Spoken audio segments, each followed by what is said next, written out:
Hello friends, welcome to defence lover point YouTube channel. आज आपका शाम 4 बजे की मैथ की क्लास में आपका स्वागत है। आज हम समिश्र संख्याएं मतलब कॉम्प्लेक्स नंबर का 4 नंबर की क्लास करेंगे। हमने पहले 3 क्लास कर ली। अगर आपने पहले 3 क्लास नहीं देखी तो वो देखें और फिर ये क्लास देखें, ठीक है। अगर आप भी चैनल पे नए हैं तो चैनल को सब्सक्राइब कर लें, साथ ही बेल आइकन को प्रेस कर लें ताकि आने वाली वीडियो का नोटिफिकेशन आप तक मिलता रहे और आप नेवी एयरफोर्स और एनडीए की तैयारी कर सकें। तो चलो वीडियो को स्टार्ट करते हैं।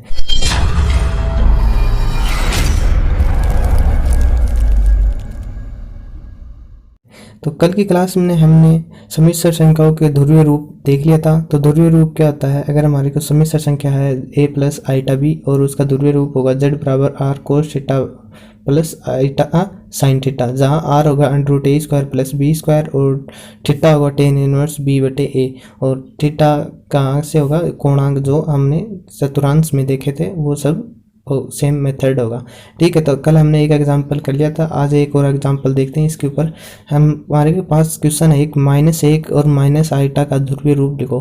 तो सबसे पहले हम क्या जरूरत होगी? आर की। तो आर क्या होगा? √a², a का मान -1 का होल स्क्वायर प्लस b का होल स्क्वायर। तो b का मान -1 का होल स्क्वायर कितना हो जाएगा? √2 हो जाएगा। फिर हमारे पास थीटा। थीटा से क्वाड्रेंट में कौन से है? ए भी माइनस का और बी भी माइनस का। तो ये कौन से क्वाड्रेंट में हो जाएगा? 3 नंबर के क्वाड्रेंट में हो जाएंगे ना। तो थर्ड क्वाड्रेंट में क्या होता है? थीटा का मान -5 प्लस अल्फा। तो -5 प्लस tan इनवर्स y बटे एक्स, और क्या हो जाएगा? -5 प्लस π/4, क्योंकि b y बटे एक्स या b बटे ए के मान कितना? 1/1। तो क्या हो जाएगा? π/4।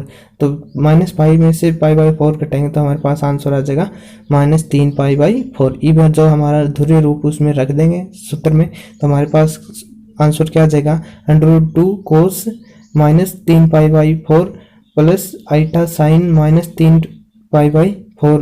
तो इसे कोस में से क्या होता है? माइनस पॉजिटिव हो जाता है और साइन में -12 आ जाता है। हमारा आंसर क्या हो जाएगा? √2 इंटू में कोस 3 π/4 माइनस इन साइन आईटा 3 π/4, जो कि हमारा आंसर हो जाएगा। फिर जो हमारे कोणांक पढ़े थे हमने कल की क्लास में, तो उनके आज इस पे क्या देखेंगे? गुणधर्म। जो समिश्र संख्या के कोणांक थे इनके हम गुणधर्म बच गए थे वो देखेंगे।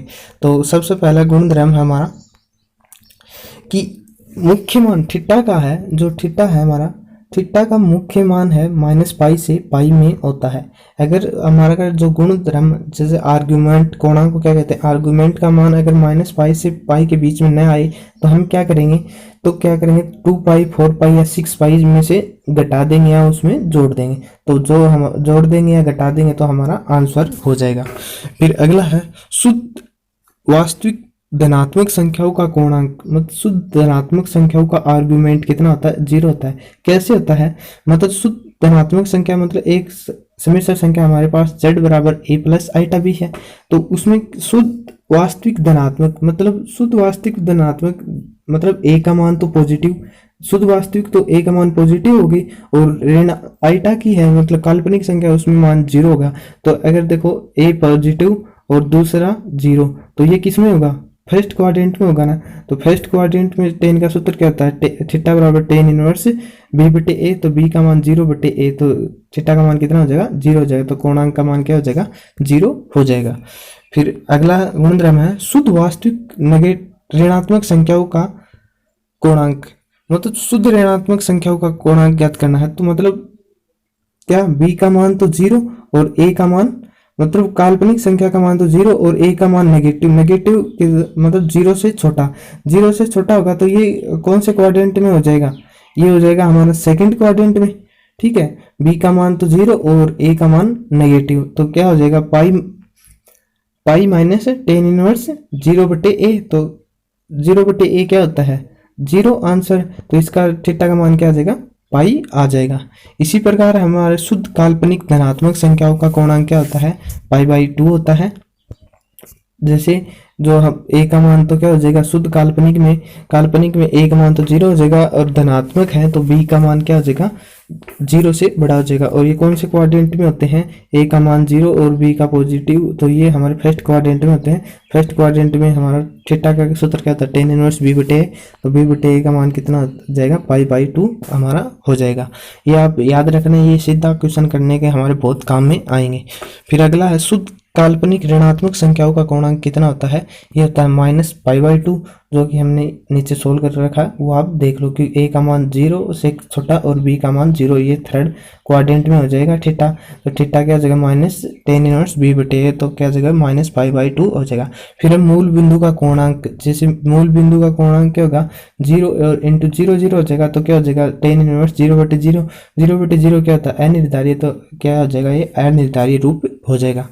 फिर और प्रॉपर्टी है, मतलब कोणांक argument z1 into z2 into z3 का कोणांक ज्ञात करते, तो कैसे ज्ञात करते, सबसे पहले कोणांक z1 का, फिर उसमें प्लस लगा दें कोणांक z2 और प्लस कोणांक z3। अगर z4 होता तो हम प्लस लगा के क्या लगा देते, कोणांक या आर्गुमेंट z4।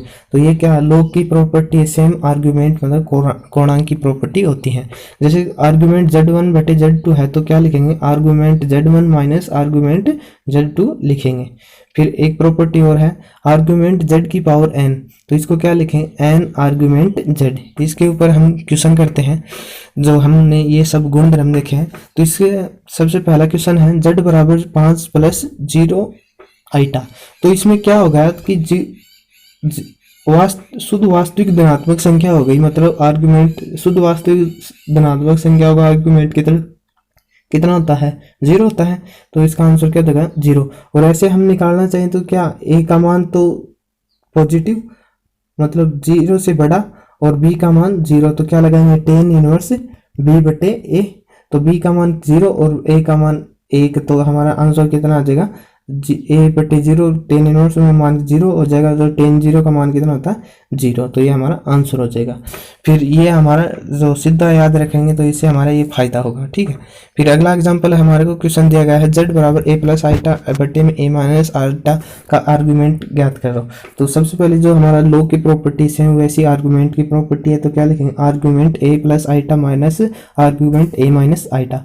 फिर इसमें क्या करेंगे, जो थीटा का सूत्र लगा निकालेंगे कोणांक, तो आर क्या हो जाएगा, फर्स्ट क्वाड्रेंट में tan इनवर्स b बटे a माइनस आर्गुमेंट, ये कौन से क्वाड्रेंट में हो जाएगा, ये हो जाएगा हमारा 4 नंबर के क्वाड्रेंट में। तो इसमें क्या हो जाएगा, -tan इनवर्स -1 बटे -1, तो ये क्या हो जाएगा 1, तो π/4 माइनस इंटू माइनस से माइनस कट जाएगा, तो क्या आ जाएगा हमारे पास आंसर π/2 आंसर आ जाएगा। या फिर आप ट्रिक से कैसे याद रखोगे, जो मैंने कल की क्लास में एक ट्रिक बताई थी, 1 + आइटा बटे 1 माइनस आइटा का मान कितना होता है, आइटा होता है, सॉरी प्लस है तो प्लस आइटा होता है, और इधर माइनस होता तो इधर माइनस आइटा होता है, सॉरी ये माइनस गलती से लेकर गया, तो ये होता है प्लस आइटा। तो इसमें क्या हो जाएगा, शुद्ध काल्पनिक धनात्मक संख्याओं का मान 0 + आइटा, तो इसमें 0 शुद्ध काल्पनिक धनात्मक संख्याओं का मान कितना होता है, π/2 होता है। तो ये हमारा आंसर हो जाएगा। फिर अगला एग्जाम्पल है हमारा, आर्ग्यूमेंट 1 - आइटा √3 बटे 1 + आइटा √3 का आर्ग्यूमेंट ज्ञात करना। तो सबसे पहले जो हमारे लॉग की प्रॉपर्टी वो लगा देंगे, argument 1 - √3 iota minus argument 1 + iota √3। तो इसका क्या निकालेंगे, कोणांक ज्ञात करेंगे, तो क्या जगह ये तो कौन से क्वाड्रेंट में आ जाएगा, फोर्थ में, क्योंकि ए पॉजिटिव बी नेगेटिव, तो फोर्थ में आ जाएगा। तो क्या जगह -tan इनवर्स √3 बटे ए माइनस tan इनवर्स बी बटे √3 बटे 1 हो जाएगा। तो ये इसका मान कितना हो जाएगा, -π/3, और इसका भी मान कितना हो जाएगा, -π/3। तो इसका आंसर कितना आ जाएगा, -2π/3, ठीक है। तो अगर ये मान हमारा कितना आ जाएगा, माइनस का 120। अगर ये हमारे को ऑप्शन में नहीं दिया गया है, तो हमने क्या देखा था कि 2π या 4π इसमें जोड़ देंगे या फिर घटा देंगे। तो इसमें क्या कर देंगे, 360 मतलब 2π जोड़ देंगे, तो हमारे पास आंसर कितना आ जाएगा, 240 आंसर आ जाएगा, ठीक है। फिर एक एग्जाम्पल और है हमारा आर्ग्यूमेंट से संबंधी, z बराबर √3 + आइटा की पावर 6 हो तो आर्ग्यूमेंट ज्ञात करो। तो हमने देखा था कि z है हमारा और आर्ग्यूमेंट दिया गया हमारा a की पावर n, तो हम आर्ग्यूमेंट कैसे निकालते हैं, n आर्ग्यूमेंट a, ठीक है, मतलब एन को आगे ले आते हैं लॉग की प्रॉपर्टी के अनुसार, सेम उसी के अनुसार। तो आर्गुमेंट क्या जगह 6 इंटू में आर्गुमेंट √3 प्लस आईटा का आर्गुमेंट। तो इसका आर्गुमेंट क्या जगह ए पॉजिटिव बी पॉजिटिव, तो क्या जगह थीटा का मान फर्स्ट क्वाड्रेंट में, तो 6 इंटू में टेन इनवर्स 1/√3, 1/√3 का मान कितना होता है टेन इनवर्स का π/6, तो 6 से 6 कट जाएगा, तो हमारे आंसर कितना आ जाएगा पाई आंसर आ जाएगा। फिर हमारा आइलर रूप, अगला पॉइंट है हमारा आइलर रूप। आइलर रूप क्या होता है, ये होता है जब हमारे को समिश्र संख्या दी गई है z प्लस ए आईटा, मतलब आईटा बी, ठीक है, सॉरी z बराबर a प्लस आईटा बी है, तो उसका आइलर रूप क्या होता है, z बराबर आर ई की पावर आईटा थीटा होता है। ठीक है, जहां पर r का मान होता है √a²b² और थीटा का जो कोणांक में मान होता है फर्स्ट सेकंड थर्ड क्वाड्रेंट के अनुसार b सेम होता है। ठीक है, फिर हमारा आर्ग्यू ई की पावर आईटा थीटा का मान होता है कोस theta plus iota sine theta. तो ये कैसे होता है, a प्लस आईटा बी बराबर क्या लिख देंगे आर ई की पावर आईटा थीटा, तो इसका मान क्या होता है r cos theta plus iota sine theta, और बराबर क्या रख देंगे आर ई की पावर आईटा थीटा, तो आर से आर कट जाएगा, तो हमारे पास ये समीकरण बन जाएगा। ठीक है, फिर इसी से हम कुछ पॉइंट बना लिए हैं, जैसे ई की पावर आईटा थीटा का मान क्या होता है कोस theta plus iota sine theta होता है। अगर ई की पावर माइनस आईटा थीटा होगा तो क्या होगा cos theta minus आईटा sine theta होगा। ये तो हमारी आइलर जो रूप है इससे आ गई। फिर हमने और पॉइंट बना ली, मतलब इन दोनों को समीकरणों को जोड़ दें तो हमारे पास क्या बचेगा ई की पावर आईटा थीटा प्लस ई की पावर माइनस आईटा थीटा बराबर क्या हो जाएगा, जो ये काल्पनिक मान ये कट जाएंगे तो हमारे पास क्या बचेगा 2 कोस थीटा बचेगा। फिर इनको अगर घटा दे हम ई की पावर आईटा थीटा माइनस ई की पावर माइनस आईटा थीटा, तो क्या बचेगा हमारे पास, ये जो कोस वाले मान है वो तो नेगेटिव होके कट जाएंगे और ये हमारे पास बच जाएंगे 2 आईटा साइन थीटा। ठीक है, ये भी आप याद रखोगे तो ये हमारे सीधी शॉर्टकट क्वेश्चन करने के बहुत ज़्यादा काम में आएंगे। ठीक है, फिर इसके ऊपर हम एग्जाम्पल देखते हैं। जैसे हमारे एग्जाम्पल है z बराबर √3 प्लस आईटा का आइलर रूप बताओ। तो आइलर रूप निकालने का क्या सूत्र होता है हमारा आर ई की पावर आईटा थीटा होता है। तो इसके पहले हमें आर की जरूरत होगी, तो आर का मान क्या होगा √a² प्लस b², ए का मान क्या है √3 और बी का मान है 1, तो √3 का होल स्क्वायर 3 प्लस 1 का होल स्क्वायर 1 बराबर क्या हो जाएगा 2 आर का मान आ जाएगा। फिर हमारे को थीटा निकालना, तो थीटा निकालेंगे तो क्या होगा सूत्र हमारा ए भी पॉजिटिव बी भी पॉजिटिव, कौन सा क्वाड्रेंट में हो जाएंगे ये फर्स्ट क्वाड्रेंट में हो जाएंगे। तो फर्स्ट क्वाड्रेंट में क्या सूत्र होता है हमारा टेन इनवर्स बी बटे ए होता है, तो जो कि क्या हो जाएगा टेन इनवर्स 1/√3 बराबर क्या हो जाएगा 1/√3 कितना का मान होता है 10 में π/6 का मान होता है। फिर जो हमारे मान है ये हमारे आइलर रूप में रख देंगे, तो आर का मान 2 ई की पावर आईटा थीटा का मान क्या हो जाएगा π/6, जो कि हमारा आंसर हो जाएगा। ठीक है, फिर अगला एग्जाम्पल है z बराबर आईटा का आइलर रूप बताओ।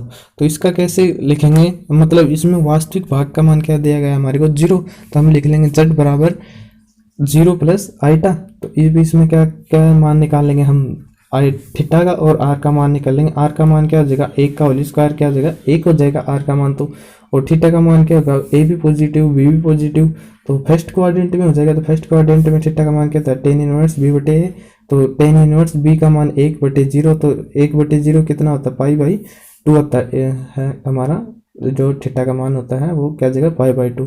अब हम जो हमारा रूप है जो आइलर उसमें रख देंगे तो क्या आ जाएगा ई की पावर आईटा थीटा होता है आर बराबर, तो आर का मान क्या जगह 1 ई की पावर थीटा का मान π/2 हो जाएगा। तो हमारे पास ई का क्या आंसर क्या आ जाएगा ई की पावर π/2 आंसर हो जाएगा।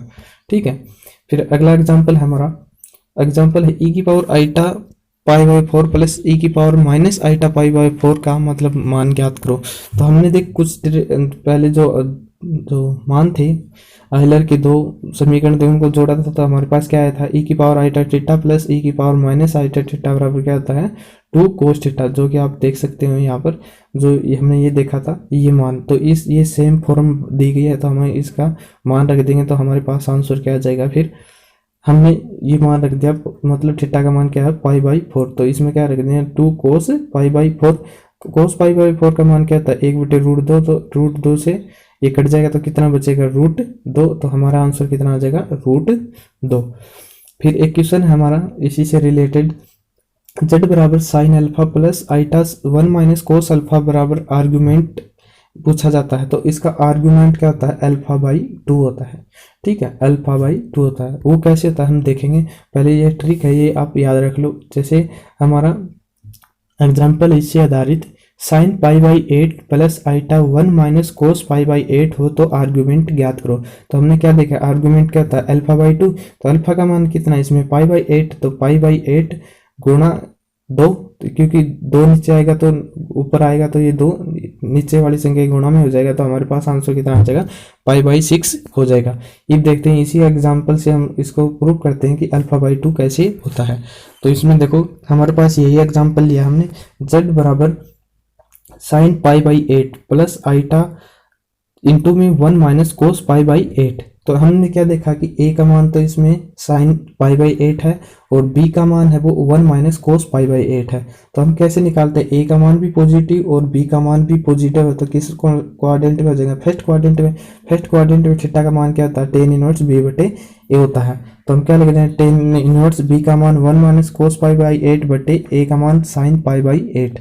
इनको हम क्या लिख सकते हैं, ट्रिग्नोमेट्री के सूत्र से इसको लिख सकते हैं 2 कोस स्क्वायर थीटा बाई 2, तो मतलब 2 साइन स्क्वायर थीटा बाई 2। तो क्या लिखते हैं, tan inverse 2 sine square theta by 2 मतलब पाई बाई 8 का आधा क्या हो जाएगा पाई बाई 16 बटे साइन पाई बाई 8 को क्या लिख सकते हैं 2 cos theta by 2 sine theta by 2। तो हम लिख देंगे 2 साइन पाई बाई 16 इंटू में कोस पाई बाई 16। तो साइन से साइन कट जाएगा, 2 से 2 कट जाएगा, तो हमारे पास क्या बचेगा साइन बटे कोस बचेगा। तो हमारे पास क्या बचेगा z बराबर tan inverse sine pi by 16 बटे कोस पाई बाई 16। तो साइन बटे कोस क्या होता है tan, तो tan inverse tan pi by 16। तो 10 से 10 कट जाएगा, तो हमारे पास कितना आंसर आ जाएगा पाई बाई 6 आ जाएगा। ठीक है, तो आज की क्लास यहीं ख़त्म करते हैं। कल हम अपना द माईवर पर में है वो की क्लास में स्टार्ट करेंगे। अगर आपको इस वीडियो की पीडीएफ चाहिए तो वो आपको टेलीग्राम पर मिलेगी, टॉपिक ख़त्म होने के बाद मिलेगी पर। ठीक है, और अगर आप भी चैनल पर नए हो और चैनल को सब्सक्राइब नहीं किया तो सब्सक्राइब कर ले, और वीडियो अच्छी लगी हो तो लाइक कर दे। और भी इसी प्रकार के नेवी एयरफोर्स और एनडीए से रिलेटेड आपको सभी प्रकार की वीडियो इसी चैनल पर मिलती रहेंगी। धन्यवाद।